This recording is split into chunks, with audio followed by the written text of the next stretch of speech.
Olá meus irmãos, tudo bem com vocês? Que a paz do nosso Deus esteja em cada coração. Eu vou trazer um texto para nós, irmãos, para nós começarmos aqui um estudo histórico aqui. Eclesiastes 1:9 diz assim, ó: o que aconteceu, isso é o que há de ser, e o que está feito é o que deverá ser feito, e não há coisa nova debaixo do sol. Então aqui, irmãos, em Eclesiastes 9 diz para nós que não há nada de novo debaixo do sol. O que aconteceu no passado vai acontecer no futuro. O que muda, irmãos, são os costumes, os hábitos, a cultura, mas o ser humano é o mesmo. Então tudo é igual, tudo é igual. Irmãos, eu vou apresentar para os irmãos um livro que recentemente eu acabei de ler. Foi muito significativo para mim, porque eu encontrei algumas coisas assim novas que eu não sabia, né, na história. Então o livro é Os Puritanos, Suas Origens e Seus Sucessores, de Lloyd Jones. É um puritano, né, calvinista. Então é interessante esse livro, que são palestras que ele escreveu de 1959 a 1778. Que ele escreveu não, ele deu essas palestras e foi impresso em um livro, né? Eu fiz um pequeno resumo aqui, que vai falar de John Wesley, que eu achei muito interessante, que John Wesley era chamado, hoje também pelos calvinistas, é conhecido como perfeccionista. Então por que eu vou falar esse tema, irmãos? Porque esse tema parece que é novo, né? Esse tema já é antigo. E nós vamos entender por que esse homem, John Wesley, que a gente sabe que foi um grande reformador. John Wesley foi um metodista, foi um fundador do metodismo, né? E a gente sabe que a profetisa do Senhor, Ellen White, a família dela era metodista, né? Até serem expulsos do metodismo, e depois ali, porque eles criam na mensagem millerita, né? 1844, depois mais à frente, 1863, a White esteve ali na igreja de 27º dia, né? No século XVIII, John Wesley já era chamado de perfeccionista. Que interessante, né?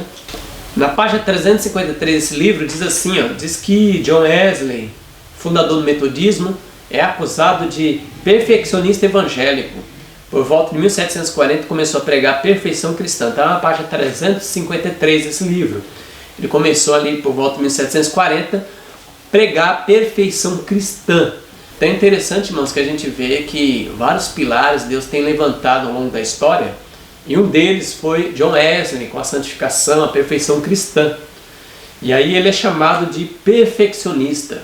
É interessante que esse autor, Lloyd Jones, ele fala muito mal do John Wesley, mas ele fala coisas boas dele. Ele fala que a doutrina dele estava errada, mas eu era uma pessoa excelente, uma pessoa cristã.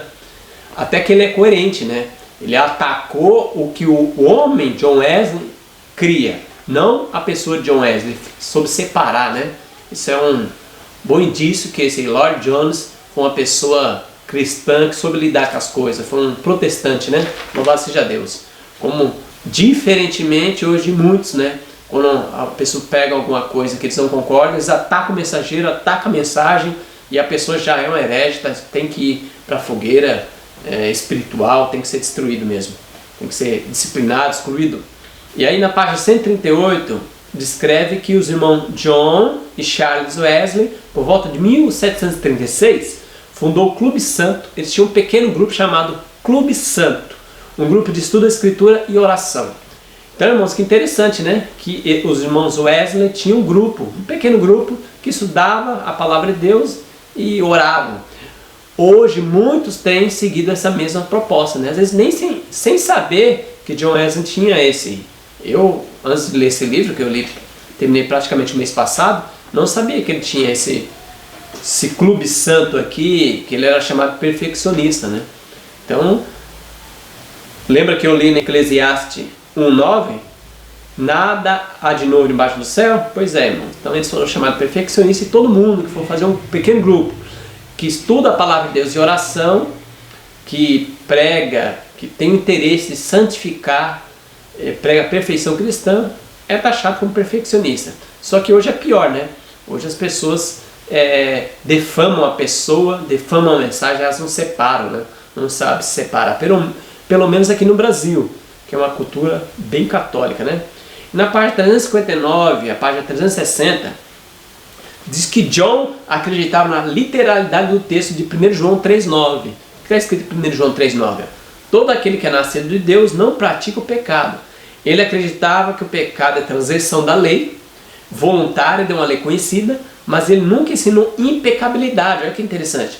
Pois ele sabia que o ser humano tinha possibilidade de ceder à tentação. Está na página 359 e 360 desse livro. Então, historicamente, se você quiser saber sobre história, os puritanos, indica esse livro. Então, irmãos, ele ensinava a perfeição cristã, cria em 1 João 3,9 que todo aquele que é nascido de Deus não pratica o pecado, mas ele não cria na impecabilidade. Hoje, muitos também que seguem essa mesma linha de Wesley, que pode vencer o pecado, pode santificar, perfeição cristã, também não crê na impecabilidade. Impecabilidade é somente Deus, nem os anjos têm essa atribuição, que até os anjos pecaram, né?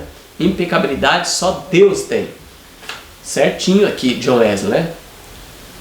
John Wesley, por pregar essa mensagem, foi desafiado a mostrar alguém que vivesse o ensino da perfeição. Ele mesmo nunca atribuiu perfeição a si mesmo, ou seja, ele nunca falou que ele era perfeito, que ele era bonzão, nunca.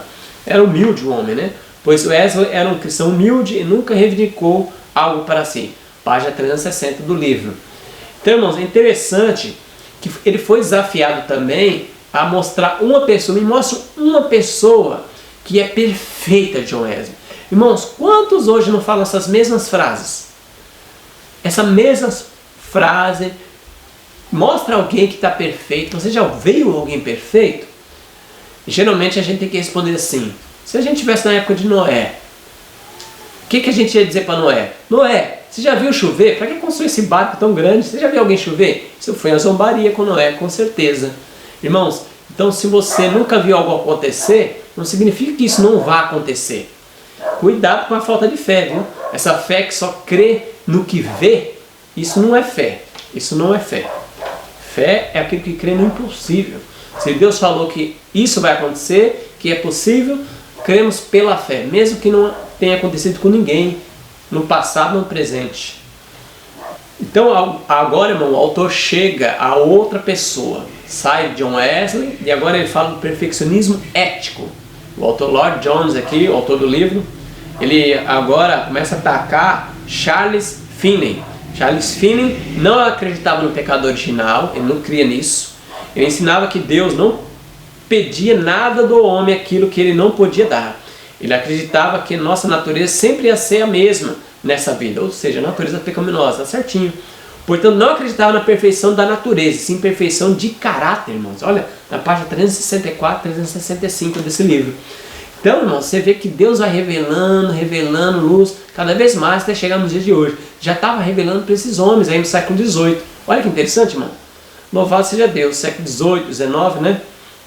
Então, que bom, irmãos, que esse homem, Charles Finney, não acreditava no pecado original e acreditava que nossa natureza sempre ia ser a mesma, a natureza pecaminosa, mas acreditava que nós podemos ter a perfeição de caráter, não de natureza. Natureza só na volta de Jesus.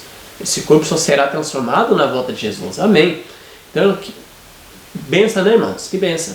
Lembrando que o autor Lloyd Jones é calvinista, como eu falei no início, e qual crê que as pessoas são salvas do jeito que estamos, em todos os aspectos. Página 246, vou ler até um texto desse livro, página 246. Olha o que diz, irmãos. Ó. Todos nós somos salvos, apesar... Na página 246, irmãos. Todos nós somos salvos, apesar do que somos, em todos os aspectos. Desse modo, sucede que o homem pode estar tão confusos por introduzirem sua razão humana, como fizeram John Wesley e outros. São salvos e são cristãos, como todos nós, porque é tudo pela graça de Deus e apesar de nós. Então ele cria até que os irmãos Wesley, mesmo crendo doutrina errada, estavam salvos, porque não importa o que você vai fazer, né? Os calvinistas criam assim, não importa o que você faz, você está salvo. Aceitou Cristo, olhando para a cruz, você está salvo, não importa. Santificação não tem nada a ver, os frutos não tem nada a ver com a salvação. E a gente vê biblicamente, irmãos, que aqueles que estão salvos têm que dar o fruto. Justificação, perdão e santificação é junto, não pode haver separação. Quando eu aceito a Cristo, eu automaticamente, se você tem aqueles verdadeiramente, eu dou fruto, que é a santificação. Eu dou os frutos do Espírito. Isso é automático no cristão. Não é forçando para querer ser salvo. Quem força é quem não está salvo. Quem aceitou a Cristo verdadeiramente, os frutos é natural.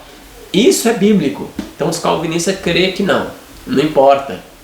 Não importa a sua vida, como você anda relaxado, importa que você olhe para a cruz e Cristo te salva. Cristo te salvou, uma vez salvo, salvo para sempre, né? E os calvinistas creem na predestinação, né? Então, irmãos, portanto, essa acusação de perfeccionista não é de hoje. Muitos irmãos consagrados foram assim chamados.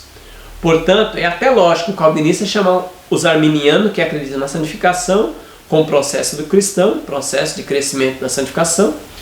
Mas essa acusação vindo de alguém que crê que a lei de Deus é válida hoje e, portanto, Deus convida todos para guardá-la, é um absurdo e contraditório. Vocês não acham?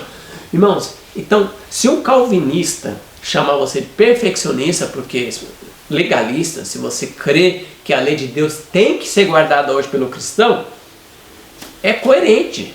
Claro, porque o calvinista crê, olha só para a cruz, aceita Jesus, você está salvo, não precisa fazer nada, nada, nada. Nada interfere, nenhum pecado interfere na sua vida cristã. Você está salvo, mesmo pecando. Tá certo o calvinista falar isso. Mas alguém que prega santificação, que crê que nós devemos guardar a lei, inclusive o sábado hoje, e dizer para uma pessoa, ela é perfeccionista por estar guardando os mandamentos de Deus, que incoerência, mano. Isso aí é um absurdo, não está batendo. Não tem como bater. É como a pessoa está tirando uma flecha nas suas próprias costas. Ela mesma está se esfaqueando. Porque ela diz que tem que guardar os mandamentos, inclusive o sábado, mas nós nunca vamos conseguir guardar aqui na terra. Não tem jeito, nós pode transgredir mesmo e vai ser salvo.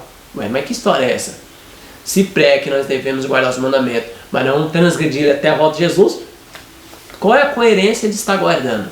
Então, irmãos, muito cuidado com esse saco furado. Nós temos que amarrar aquilo que a gente crê.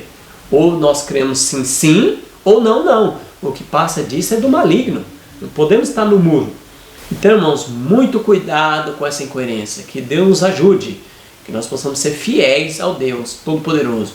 Muitos irmãos no passado foram chamados de fanáticos, perfeccionistas. Até a irmã White tem um texto que ela diz que se Daniel tivesse hoje aqui, ele seria chamado de fanático estreito. Muitos homens como Jó seria chamado de perfeccionistas. Jesus, se aparecesse entre nós hoje, se a gente mudasse nós para 2000 anos atrás, nós íamos apedrejar Jesus, nós ia dizer, solta Barrabás e fora com Jesus. Então, irmãos, muito cuidado, porque às vezes a gente, na teoria, ensinamos uma coisa, mas na prática nós estamos fazendo a mesma coisa. Para fechar, eu vou ler o mesmo texto, irmão. Eclesiastes 1, verso 9. Eclesiastes 1, 9, na versão King James 1611, diz assim, ó: o que aconteceu, isso é o que há de ser. E o que está feito é o que deverá ser feito. E não há coisa nova debaixo do sol. Então não há nada de novo debaixo do sol, irmãos. O que aconteceu na época de Jesus, a rejeição da mensagem, hoje a rejeição é a mesma. Se Jesus estivesse hoje entre nós, como ser humano, pregando o Evangelho, a maioria de nós cristãos iríamos rejeitar Jesus. Por que a gente ia rejeitar? Porque nós cremos mais nos teólogos, mais na liderança, do que na palavra de Deus. E se Jesus pregasse hoje, Jesus seria chamado de dissidente, perfeccionista. Como que a gente sabe se a gente ia chamar Jesus de dissidente? Um exemplo: a igreja judaica não é a igreja de Deus? Até o ano 34 depois de Cristo, não era a igreja de Deus? A igreja judaica. Só que na época Jesus vivo aqui na terra, o que ele fez? Ele tinha 12 homens andando para cima e para baixo, várias mulheres, né? Era uma igreja. Tinha um tesoureiro que arrecadava ofertas ali para a obra que Cristo fazia. Era um ministério de sustento próprio. Hoje, pelo menos aqui no Brasil, iria ser chamado de dissidente. Está pedindo oferta para os outros, anda para cima e para baixo, fazendo grupinhos, pregando em praça, pregando nos lugares, tentando pregar na sinagoga, mas Jesus foi expulso, né, da sinagoga. Pegaram o rolo da mão dele, de Isaías, e precipitaram ele. Se os anjos ali não se colocassem à frente e tirassem Jesus ali, eles tinham jogado Jesus ao barranco abaixo. A mesma coisa acontece, irmão. Tinha uma lei lá que a comissão fez, que aqueles que dissessem que Jesus era o Messias seria expulso da sinagoga. A mesma coisa acontece hoje, irmão. Então que Deus nos ajude, que possamos estar firmes no Senhor, na palavra de Deus, em oração, e Deus vai nos ajudar para que possamos fiéis, assim como os homens na Idade Média, reformadores, assim como na época de Jesus, os apóstolos e os profetas, em nome de Jesus. Amém.